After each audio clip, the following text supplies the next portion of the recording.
minute ago, history changed forever.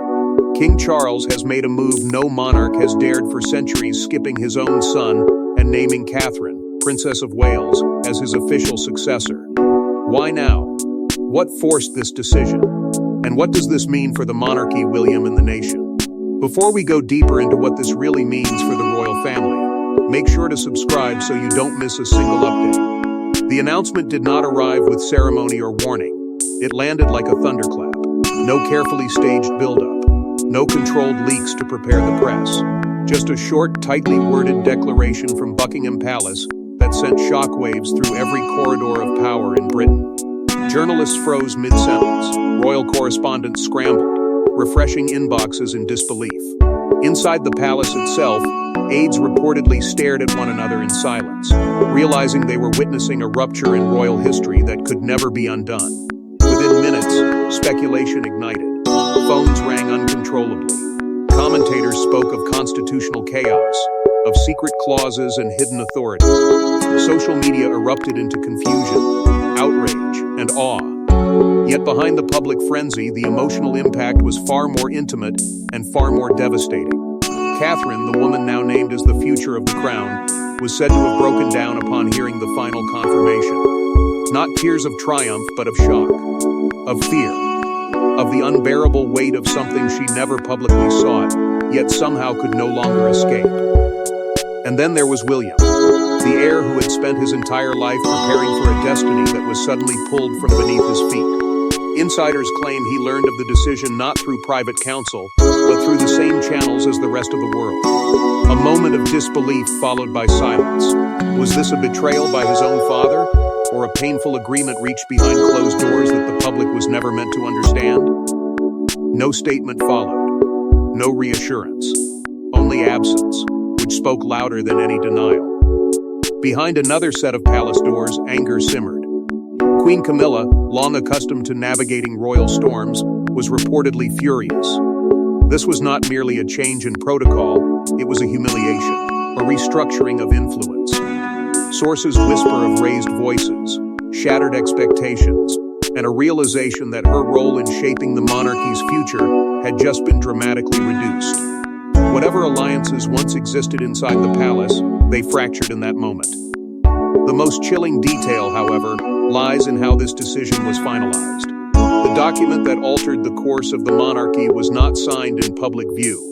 It was executed in private, under tight secrecy, witnessed by only 3 trusted aides whose loyalty had already been tested over decades. No photographs, no ceremonial flourish, just ink, paper, and finality. A king making a choice he believed could no longer wait. And as the nation struggles to absorb the shock, one truth becomes impossible to ignore. This was not a spontaneous decision. It was the end of a long, silent process, hidden beneath years of controlled appearances and carefully managed smiles. Because to understand how this unprecedented decision came to be, we must rewind to the secret meetings, betrayals, and emotional implosions that led to this royal reckoning. Behind palace walls, Prince William has been quietly drowning. For years, his doubts about ascending the throne have been whispered in private halls. But those whispers grew louder, and now they've triggered a revolution in succession.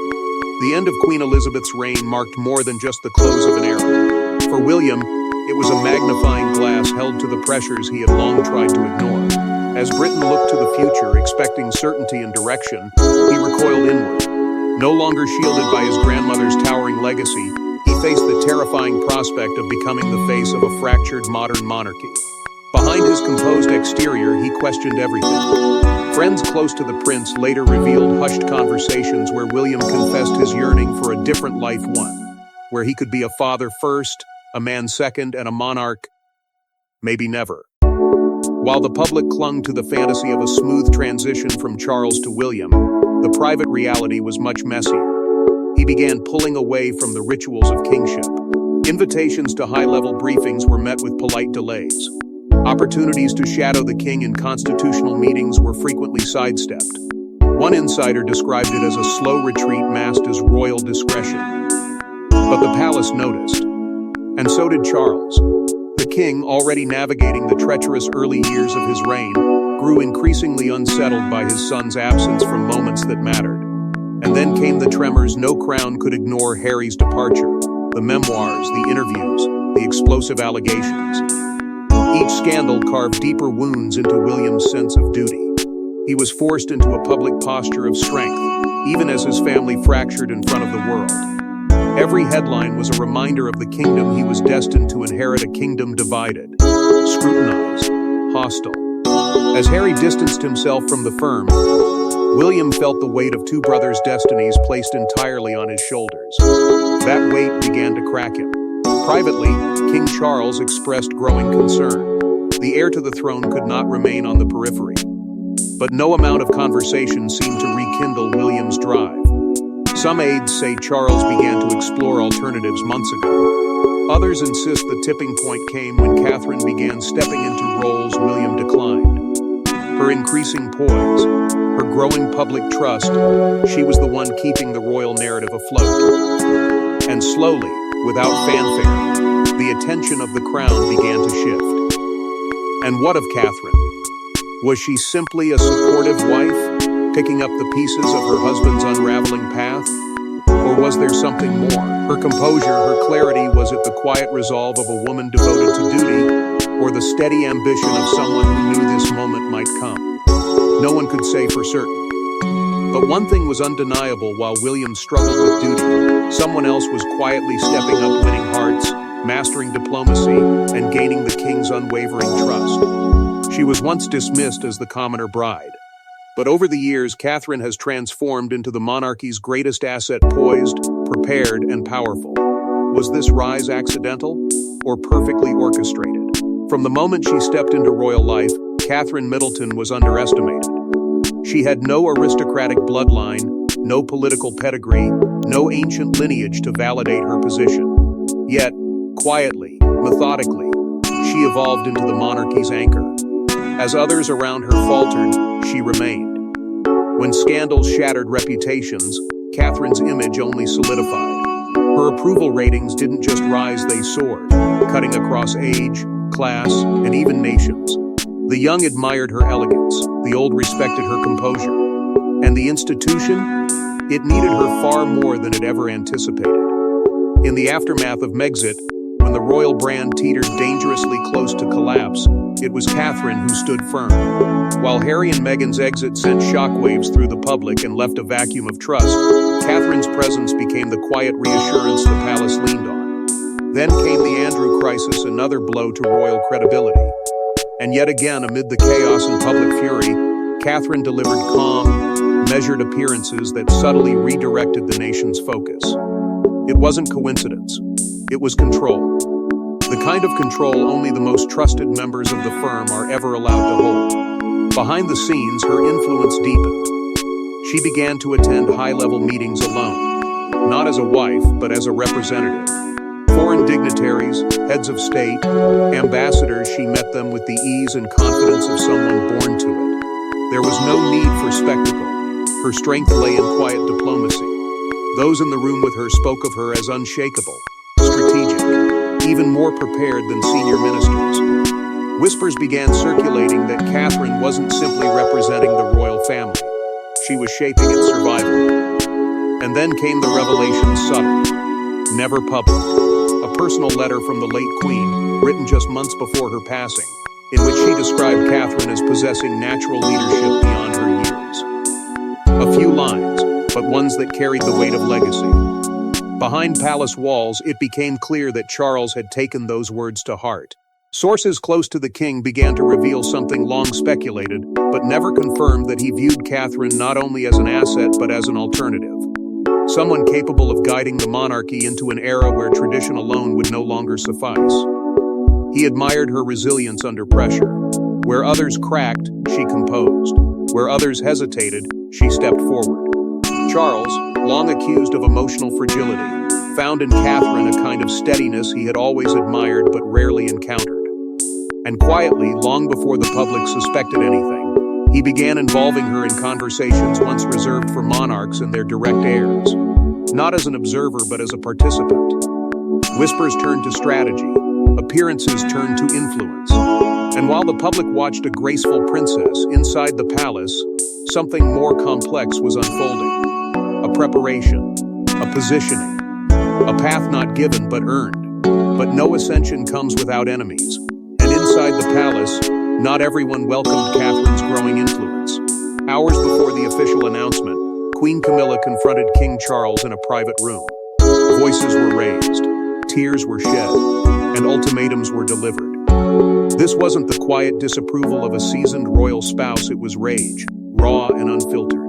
For months, Camilla had assumed her influence was secured. After all, hadn't she stood by Charles through scandal and scorn? Hadn't she endured decades in the shadows, only to emerge as queen consort at his side? She believed the future had already been shaped. William would inherit, the bloodline would remain intact, and she would guide it from within. But Charles had shattered that illusion in a single, irreversible act. In Catherine, Camilla saw not a successor but a threat, a woman rising beyond her station, eclipsing not only William but Camilla herself. She didn't see it coming, and that made it all the more unforgivable. Sources within the palace recall a harrowing exchange. Camilla stormed into Charles's private quarters with only one goal: to change his mind. What followed was a clash decades in the making. Camilla, whose power had always been quiet, suddenly unleashed years of resentment. She accused Charles of betrayal, of undermining their shared vision, of choosing loyalty to image over loyalty to family.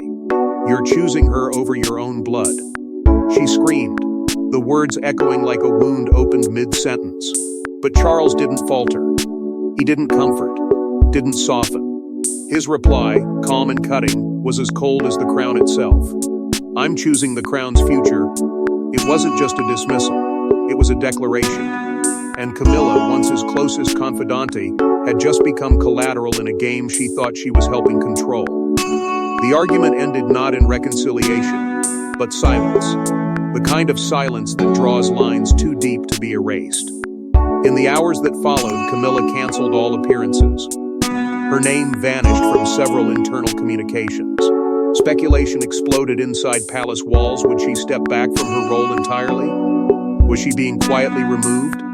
Or worse, had she threatened to expose something the king couldn't afford to have revealed? What had once been a united front now showed fractures deep enough to split the monarchy's image wide open. Camilla's allies whispered of betrayal. Some even hinted that the queen consort had a succession plan of her own, one that centered around young Prince George, bypassing William's visible disinterest in Catherine's rising prominence. But if that plan ever existed, it had now crumbled beneath the force of Charles's decision. She had gambled on blood and lost a legacy. Yet even as Camilla's fury shook the palace, the machinery of power moved forward. Behind the noise and chaos, someone else had been waiting, watching, preparing. And that preparation, long hidden from public view, was about to be revealed. Because while royal fury brewed in the palace, someone else had already been preparing for this moment in secret. Over the last 14 months, King Charles and Princess Catherine have held dozens of undocumented one-on-one meetings far from public view. What were they planning? And who else knew? It began as whispers, too faint to draw attention. Slight changes in routine, overlapping travel schedules, missing entries, and otherwise meticulously recorded royal diaries. The meetings weren't publicized, weren't acknowledged, and weren't meant to be. They happened behind thick doors at Sandringham, in secluded gardens at Highgrove, and occasionally, most intriguingly, within the ancient walls of Balmoral. Locations too symbolic to be ignored, too private to be questioned. Aides were either excluded entirely or sworn to silence under threat of permanent reassignment. Those who remained close spoke only in riddles, if at all. But over time, the pattern was undeniable. Something deliberate was taking shape. The few pieces that leaked through suggested topics no ordinary royal would dare broach. Discussions of constitutional adjustment, a radical restructuring of the succession path, and perhaps most importantly, a new model of monarchy that placed empathy, transparency, and connection above legacy, ritual, and power. It wasn't just about modernizing, it was about survival. Catherine pushed for what insiders described as a people-first strategy, one that stripped away the institution's cold detachment and embraced the humanity that the crown had so long concealed. To some, it was idealistic. To Charles, it was prophetic. He had spent his life being misunderstood by the establishment. Now he saw in Catherine someone who could decode the public better than anyone he'd ever known.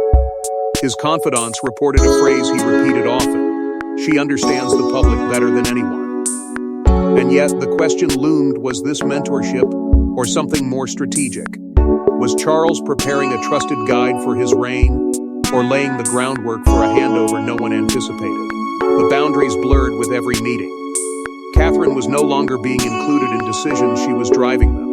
Drafting reforms, reshaping protocols, and, some allege, crafting contingency plans that would allow her to step forward with minimal resistance if the day ever came. It was no longer about filling gaps, it was about building a new path altogether. There were signs, subtle but telling, that Charles was distancing himself from traditional succession expectations. William had grown quieter, more reluctant.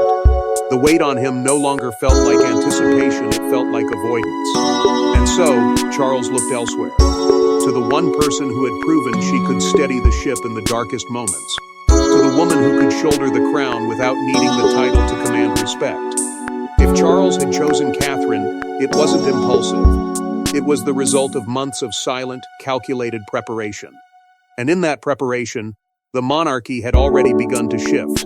But even in the most carefully laid plans, one loose thread can unravel everything. And in this case, that thread was Prince Harry. When Harry learned of the succession twist, he didn't issue a public statement. Instead, he made one phone call, and palace insiders say what he threatened to reveal could destroy the monarchy's fragile truce. It was supposed to be a day of controlled disruption, a shock, yes, but a managed one. The monarchy had calculated every move, every phrase, every leak. But what they didn't account for was the raw, unresolved anger of the one person they had pushed too far for too long. Harry didn't get the news from his father. He didn't hear it from William. He learned of Catherine's elevation through an aide, a second-hand whisper that landed like a betrayal cloaked in silence. For a man who had already been exiled by blood and protocol, it was the final blow. He picked up the phone not to argue, but to detonate. The call to William was brief.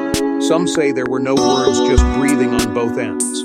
A quiet acknowledgement of how far they had drifted. Others claim Harry opened with a single question: "Did you know?" Whatever the truth, the result was the same. No resolution, no forgiveness. Just a deeper chasm between two brothers who had once stood side by side at their mother's funeral, now reduced to ghostly silences across oceans. But that call was only the beginning. The next one, reportedly, was to a publisher. Rumors began swirling within hours. Meghan, ever the strategist, was said to have advised caution. But those close to her hint at something more complex. Was she urging him to speak, or warning him of the cost? The couple's media empire had been relatively quiet in recent months. That silence now seemed intentional, calculated, poised to break at the perfect moment. Anonymous sources claimed a second memoir was already drafted, one that would shift focus from Harry's pain to the royal institution's secrets.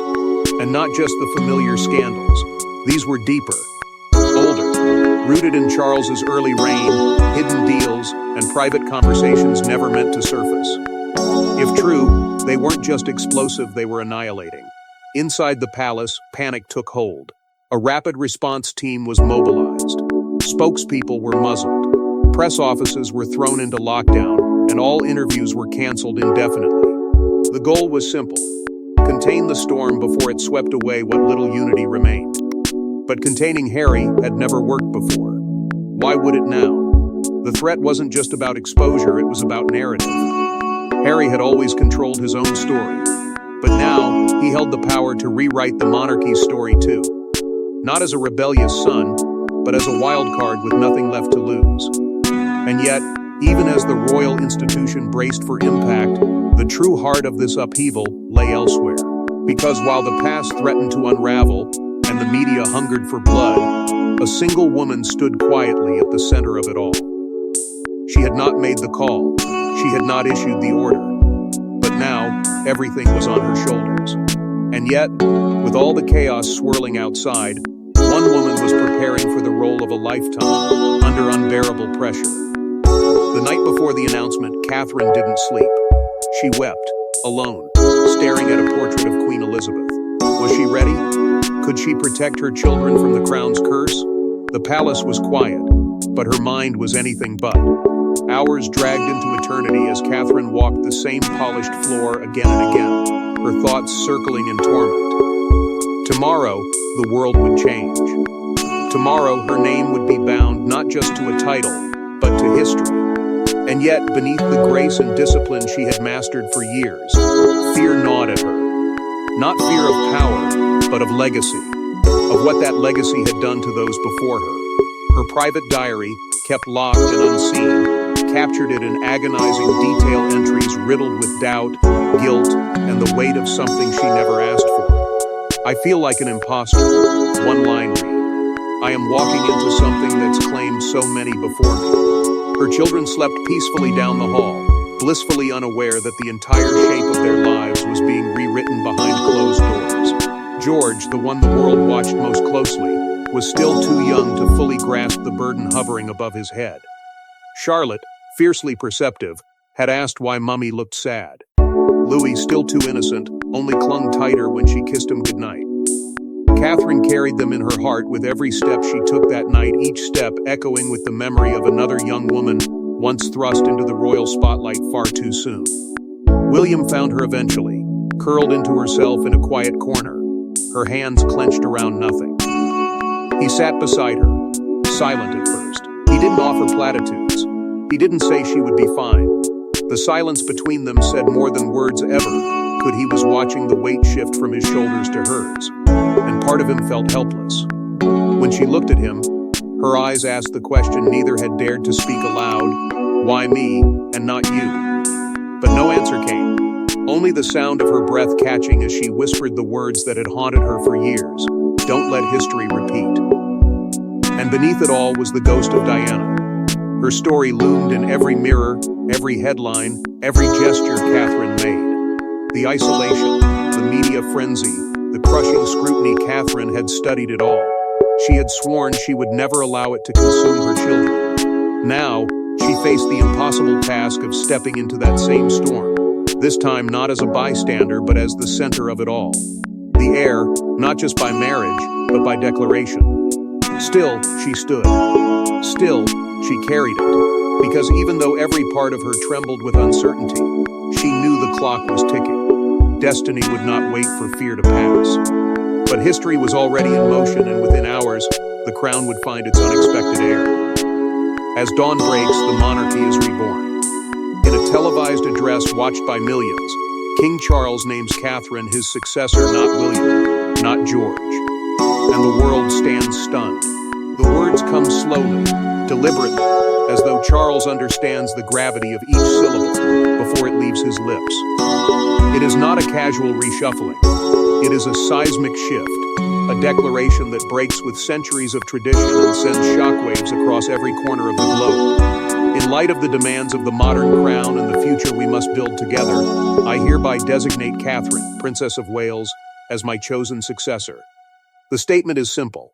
The implications are not. In that moment, time freezes. The royal bloodline, long believed to be sacred and immovable, is suddenly fluid, reimagined, human. The camera lingers on Catherine, seated beside the king, her eyes rimmed with restrained tears. She does not smile. She does not bow. She simply nods, an expression not of triumph, but of quiet acceptance. Dignified, unshaken, prepared. Behind her stands William, unreadable. His posture strong, his gaze fixed ahead, but the question hangs in the air. Is this solidarity or surrender? The man who was born for the throne now watches it pass to the woman he loves. And in that subtle exchange, 1,000 unspoken truths rise. There is no tension visible, but the silence says enough. For now, he plays the part. But how deep does that peace run beneath the surface? That question, like so many in this saga, remains unanswered. Within minutes, the world erupts. Social media ignites in real time. Hashtag Queen Catherine rockets to the top of global trends. Every news outlet scrambles to dissect the announcement, spinning theories, digging into archives, racing to rewrite narratives. Comparisons flood in Elizabeth I, who defied the odds, Diana, whose legacy never faded. The press begins crafting a mythology around Catherine before she's even left the room. Editorials hail her as the modern monarch the world didn't know it needed. Others cry betrayal. Voices rise from every side, hopeful, confused, exhilarated, enraged. In households across Britain and beyond, debates ignite around dinner tables, in cafes, on street corners. Was this progress or provocation? Still, amid the chaos, there is a rare and undeniable emotion that breaks through awe, the kind that lingers in the air when history unfolds in real time. For all the pain, all the power plays, all the bruised egos and shattered expectations, something extraordinary has taken place. A monarchy once gasping for relevance has taken a leap into the unknown, and Catherine, poised, wounded, yet unwavering, now stands as its symbol. But the true test is still to come. Can Catherine survive the storm that now surrounds the throne? The crown has been passed, but the war has just begun. Inside the palace, old loyalties are breaking. Outside, the public demands answers. And Catherine? She must now rule a kingdom divided. The fallout begins almost immediately. Parliament, caught completely off guard, calls emergency sessions to examine the constitutional implications of what many are calling an unprecedented royal override. Legal scholars argue over whether Charles even had the right to name a successor outside the direct line. Opposition leaders seize the moment to stir public unrest, demanding a full review of monarchical powers. Behind closed doors, there are whispers of reform and louder ones of republicanism. The crown is no longer above scrutiny. It is at the center of a storm it cannot control. Across the Commonwealth, the impact ripples outward with unpredictable force. Some nations praise the decision, hailing Catherine as a modern figurehead capable of renewing the relevance of a fading institution. Others, however, are less forgiving. Protests erupt in former colonies, accusing the monarchy of manipulating succession to salvage its global image. Leaders who once remained diplomatically silent now speak openly about cutting ties. For the first time in decades, the very idea of a united Commonwealth begins to fracture its symbolic head, replaced not by consensus but by controversy. And then there's the king himself. Charles, once the orchestrator of this royal recalibration, now retreats from public view. His health, already a subject of quiet concern, becomes a centerpiece of speculation. Reports leak of missed meetings, canceled appearances, and hospital visits cloaked in secrecy. Some believe he is quietly abdicating behind the scenes. Others claim he is losing control of his inner circle. Either way, the monarchy's stabilizing figure is fading, and no one knows who truly holds the reins. Meanwhile, Camilla vanishes. After her furious confrontation with Charles and the public disgrace of being politically sidelined, the Queen Consort disappears from the spotlight entirely. Official statements cite rest and private engagements, but insiders tell a different story. One of cold exile, of a woman once at the center of influence now rendered voiceless. The palace offers no clarification, and the public begins to ask, has she been removed or did she walk away? Catherine, only weeks into her new role, is thrust into her first full-blown crisis. A leak, a report, a scandal. An old charity affiliation comes under fire, its financial records exposed, its motives questioned.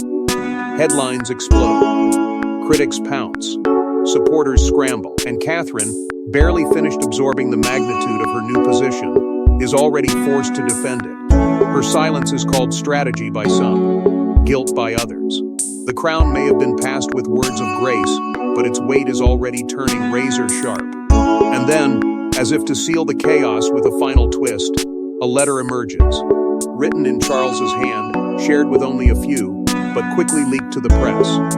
She is the one we need no matter the cost. The timing is deliberate. The meaning, ominous. Is it a warning? A farewell? A final command from a king fading into history?